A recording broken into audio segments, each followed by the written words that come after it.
There is a road in the kingdom of Kosala, northern India, 5th century before the Common Era, and no one walks on it anymore. The farmers have locked their doors. The merchants have abandoned their carts. Entire villages have emptied overnight. Families dragging their children toward the capital, toward soldiers, toward anywhere that is not here. Because somewhere in the forest, beside this road, there is a man, and around his neck, he wears a garland made of human fingers, 999 of them. He is waiting for one more. His name, the villagers whisper, the name the king has heard, the name that clears a road faster than a flood, is Angulimāla. Angulimāla.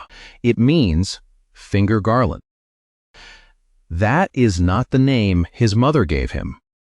His mother named him Ahimsaka. Ahimsaka. It means the harmless one. Remember that name? We are going to come back to it. Now, most people who hear these stories hear it as a kind of Buddhist fairy tale. A killer meets the Buddha. The Buddha says something wise. The killer puts down his knife, and everyone is saved. Instant redemption. Cosmic forgiveness. A feel-good ending wrapped in saffron robes. That is not what happened. Not even close. What actually happened is stranger, harder and far more useful than any fairy tale, because this is not a story about a saint forgiving a sinner. This is not a story about magic. This is not a story about a religion offering you a clean slate. This is a story about the most dangerous question in all of Buddhism. Can a person who has done the worst thing imaginable become someone else? And if the answer is yes, what does that say about you? To understand Angulimāla, you have to understand Takasila. Takasila, or Taxila, as later historians would call it, was one of the great university cities of the ancient world, centuries before Athens had its academy. Takasila was drawing students from across the Indian subcontinent, Brahmins, princes, physicians, mathematicians. They came to study under masters who held knowledge. The way? A river holds water. It moved. It was alive. And if you were good enough, you could drink from it. Ahimsaka was good enough. The sources describe him as brilliant, a favorite student, the kind of young man whose teacher keeps him after class. Not because he is struggling, but because he is the one the teacher is most proud of. You know this person. Maybe you were this person, the one who tries the hardest, earns the approval, believes that if you just do everything right, the system will take care of you. It did not take care of him. What happened next depends on which version of the story you follow. In some tellings, the other students grew jealous and slandered Ahimsaka to the teacher, told the teacher that this boy was sleeping with the teacher's wife. In other versions, the teacher himself grew threatened by the student's ability. But the result is the same in every version. The teacher wanted Ahimsaka gone, and instead of simply expelling him, the teacher did something far worse. He gave him an impossible graduation requirement. Bring me 1,000 human finger bones. The teacher said, 1,000 right-hand fingers. That is the price of your final teaching. Now, try to imagine this from Ahimsaka's perspective. You have given years of your life to this teacher. You have trusted him completely. You are a Brahmin student. Obedience to your guru is not a suggestion. It is the structure of your entire moral universe. And your guru has just told you that to complete your education, you need to kill 1,000 people. Here is what most retellings skip. Ahimsaka did not want to do it. The Pali commentary tradition is clear. He resisted. He was horrified. But the teacher had calculated something precise. He had taken a devoted student and put him in a position where the only two options were disobedience, which would shatter the boy's entire identity, or murder. The teacher bet on the identity. He was right. And this is where it gets remarkable, because the story of Angulimāla is not really about a man who was born evil. It is about a man who was made by a system that rewarded obedience, made by a teacher who weaponized trust, made by the slow, invisible process of doing one terrible thing, and then another, until the person you started as no longer exists, and the person you have become wears a necklace of bones and cannot remember why he started. You know this shape. Not at this scale, but you know the shape, the slow drift.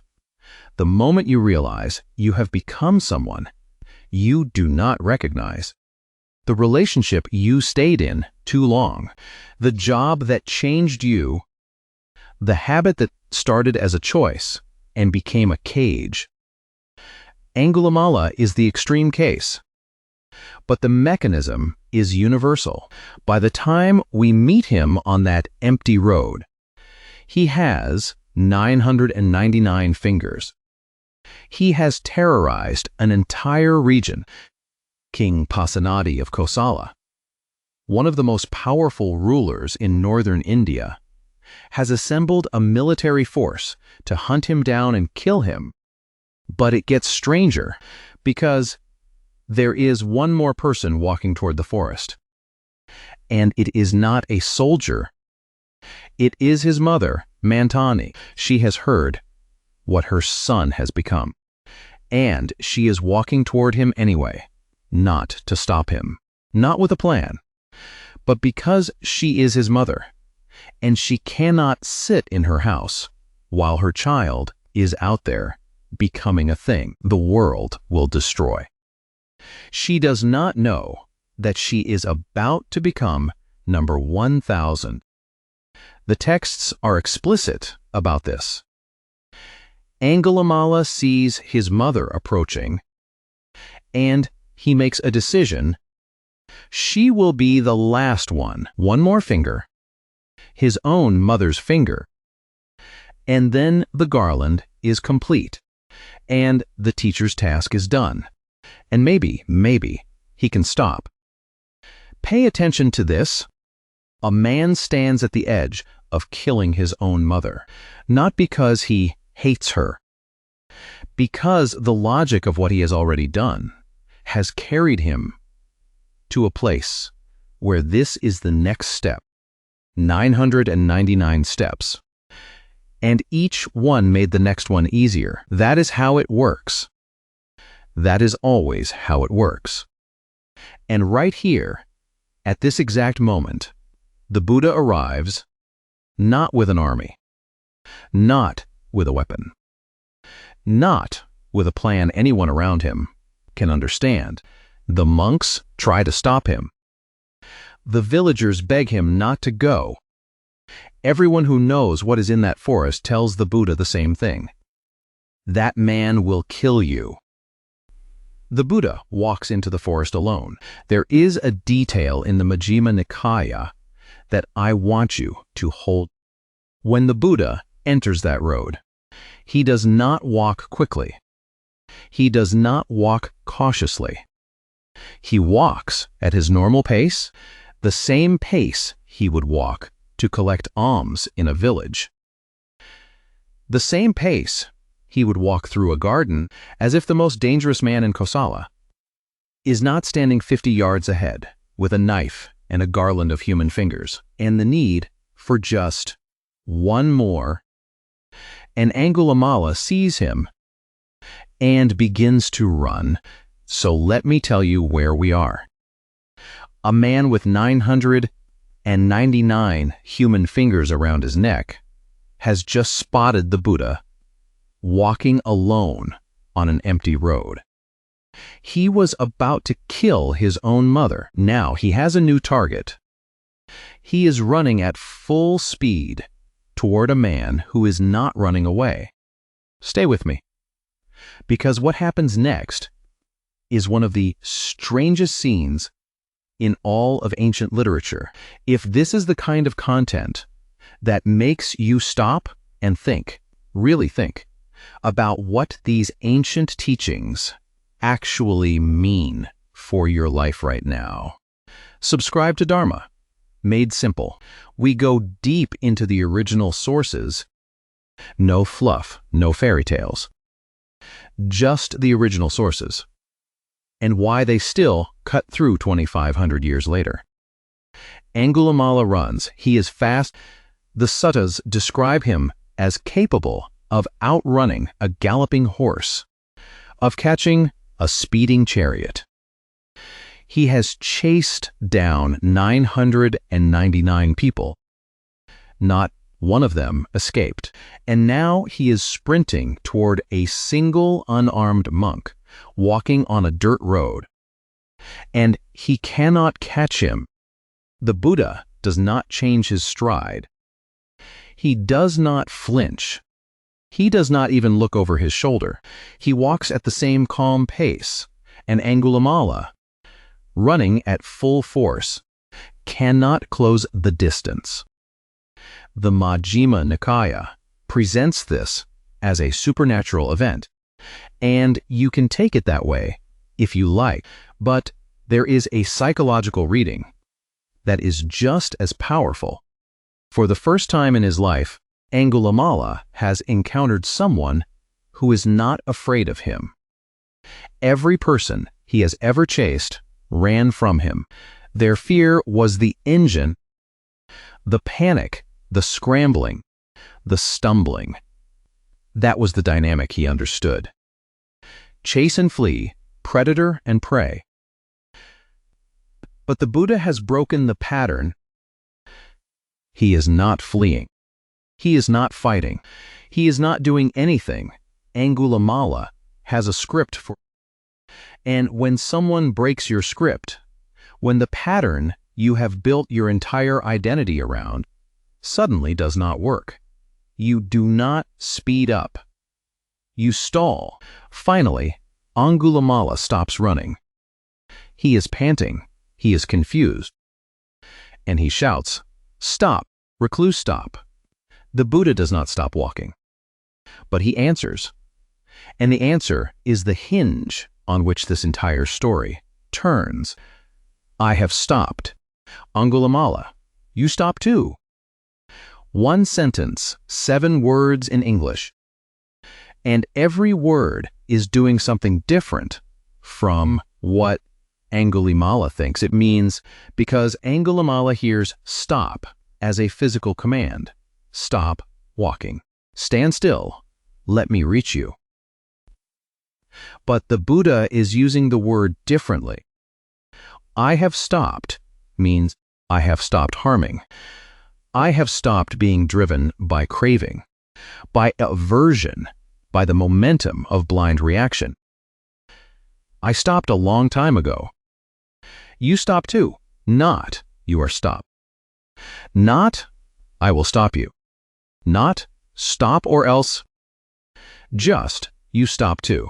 An invitation from a man who has every reason to run, offered to a man who has every reason to kill him.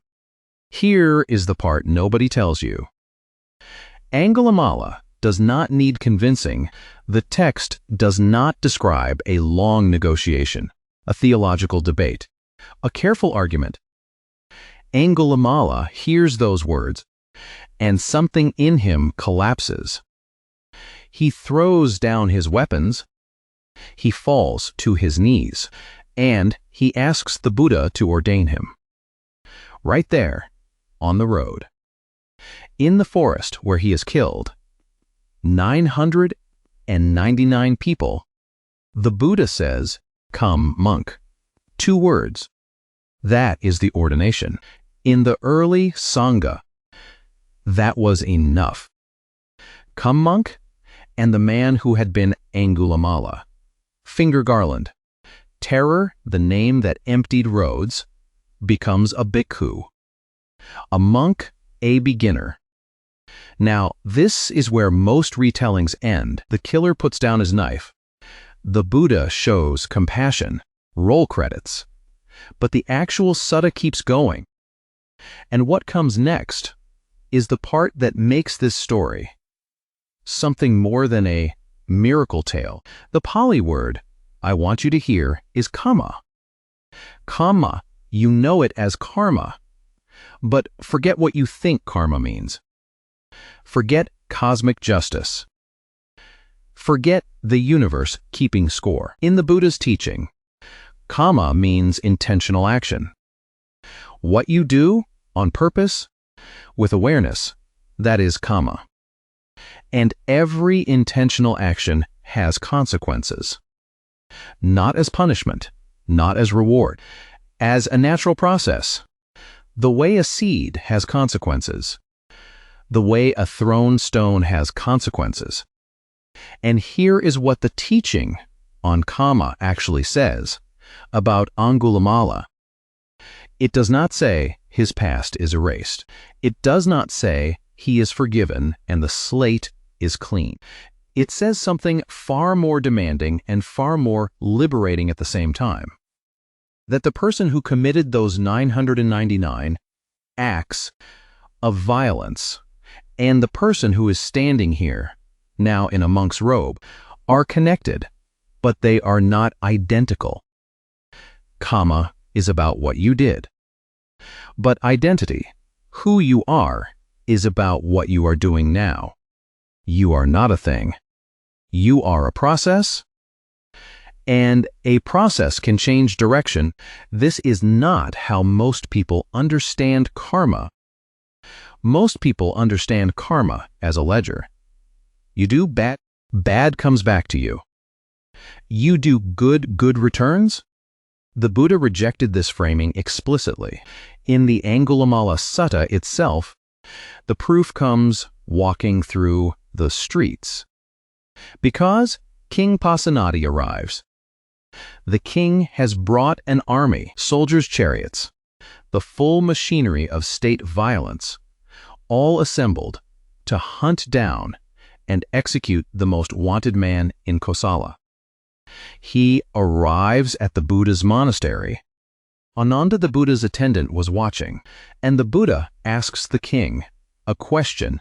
Great king, if you were to see Angulimāla with shaved head, wearing the saffron robe, having gone forth from the household life, abstaining from killing, from stealing, from lying, eating 1 meal a day, living the holy life, what would you do? Pasenadi says he would bow to him, offer him robes, offer him food, offer him shelter. The Buddha extends his right hand toward a quiet monk sitting nearby and says, "This great king is Angulimāla." The Majjhima Nikaya describes what happens next with a single Pali word. The king experiences bhaya, fear, raw physical terror. His hair stands on end. He is sitting across from a man who killed 999 people. And then, and this is what makes Pasenadi remarkable, he masters it. He offers Angulimāla robes, food and medicine. A king who came to kill now offers to sustain. But the consequences have not disappeared. They are coming, and they will come on foot. Angulimāla goes on his first alms round. This is what monks do. Every morning, they walk through the village with a bowl, and the villagers place food in it. It is not begging. It is an exchange. The monk offers the teaching, the villagers offer sustenance. It is one of the oldest rituals in Buddhism, and it depends entirely on one thing: trust. The villagers of Kosala do not trust Angulimāla. They recognize him. Of course, they do. This is the man who killed their sons, their brothers, their neighbors. A shaved head and a saffron robe do not erase that, and so they do what grief and rage have always done.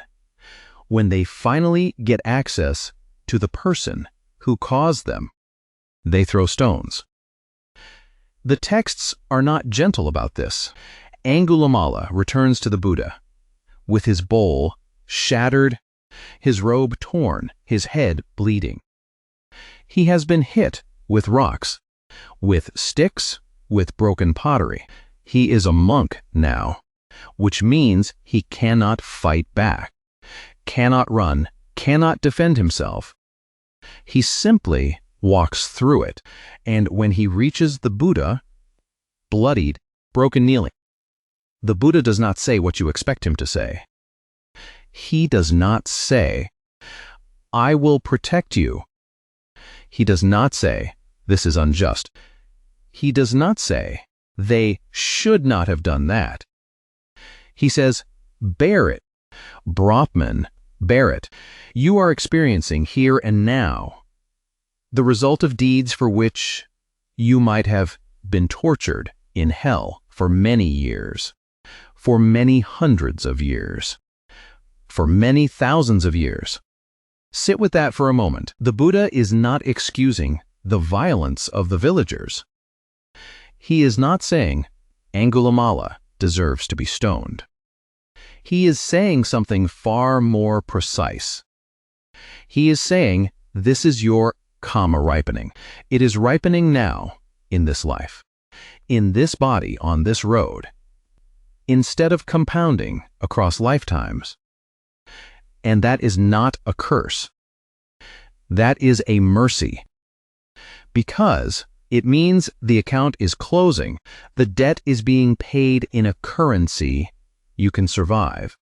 This is the part that separates the Angulimāla story from every cheap redemption narrative you have ever heard. There is no clean slate.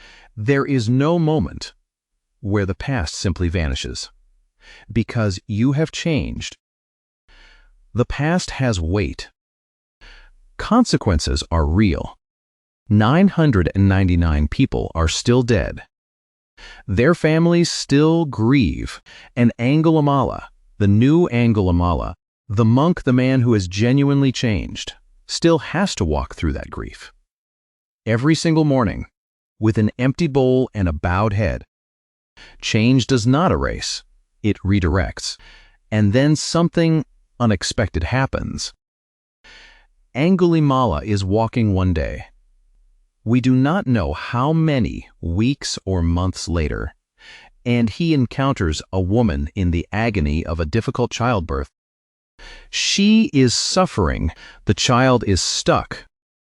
And Angulimāla, this man whose hands had taken 999 lives, is suddenly standing in front of a situation where a life needs to be salved, and he has nothing. No medicine, no skill, no power, except the one thing he has been building since the day he dropped his weapons. He goes to the Buddha and says, "I want to help her. What can I do?" The Buddha teaches him a sakakiriya, sesakchakiriya, a truth declaration. It is an ancient practice. You stand before suffering, and you speak a truth about yourself. Something absolutely, verifiably true, and the power of that truth creates a blessing. The Buddha tells him what to say, and Angulimāla goes back to the woman, and he speaks these words, "Sister, since I was born with a noble birth, I have not intentionally taken the life of any living being. By this truth may you be well. May your child be well. Since I was born with a noble birth, not since I was born from my mother, since I was born as a monk, since the day the old Angulimāla died on that road, and someone new stood up in his place. That is the noble birth. And since that birth, it is true. He has not harmed a single living being, not one. The woman's suffering eases. The child is born safely. And here is where we come back to his name. Do you remember? Ahimsaka, the harmless one. His mother gave him that name the day he was born, and for most of his life, it looked like the cruelest irony in the Pali Canon. The harmless one, who killed 999 people. But the Sakakirya reveals something the mother somehow already knew. The name was not wrong. It was early. Richard Davidson, the neuroscientist at the University of Wisconsin-Madison, has spent decades studying what happens to the brain when a person engages in sustained contemplative practice. His research, published in peer-reviewed journals, replicated across laboratories, shows that the brain physically restructures itself. Neural pathways that carry aggression. Reactivity fear, they weaken. Pathways that carry compassion. Equanimity-focused attention, they strengthen. The brain you have today is not the brain you have to have tomorrow. The Buddha did not use the word neuroplasticity, but he operated on its premise. 2,500 years before the scanners, he looked at a man wearing a garland of human fingers and saw something the entire kingdom of Kosala could not see. He saw that this man was not finished yet. This is not a teaching about evil being an illusion. It is not a teaching about karma being a simple scoreboard. It is not a teaching about forgiveness, wiping the record clean. It is a teaching about the most radical claim in all of Buddhist philosophy, that there is no permanent self, that the person you were yesterday and the person you are today share a history, share a body, share a set of consequences, but they are not the same person. You are not a fixed object. You are a current, and a current can change direction. So, 3 things to carry with you from this story. First, the Angulimāla Sutta does not teach what most people think it teaches. It does not teach that if you change your ways, the past disappears. Angulimāla bore the stones. Every morning, the Buddha did not shield him from that. What the Sutta teaches is something more precise and more useful, that the person who did the harm and the person who stands before you now are connected by karma, by history, by consequence. But they are not. Identical identity is not a permanent object. It is a river, and a river can change course. Second, you are not the worst thing you have ever done. And you are not the best thing either. You are what you are doing with this breath, this hour, this ordinary Tuesday afternoon. The teaching on karma is not a scorecard. It is a mirror. It shows you that every single moment is a place where you can turn, not because the past does not matter, but because the present is the only place where you have any power at all. Third, somewhere in the Pali Canon, in the Theragatha, the collection of verses by the early monks. There is a poem written by a man who killed 999 people. In it, Angulimāla compares himself to the moon emerging from behind a cloud. He does not say the cloud was not real. He does not pretend the darkness never happened. He says the moon was always there, and now, finally, you can see it. Has there been something in your life, a thing you did, a thing that was done to you, a version of yourself you have been carrying like a garland around your neck, that you have been treating as your identity, rather than as something that happened? Tell me in the comments. I am genuinely asking if this gave you a new way to see this story, or a new way to see yourself. Like it, subscribe to Dharma Made Simple, and share it with someone who needs to hear it. Hit the bell so you do not miss what comes next. The Buddha looked at a man with 999 human fingers around his neck and saw the moon behind the cloud. The question this story leaves you with is not about Angulimāla. It is about you. What are you not seeing in yourself or in someone standing right in front of you?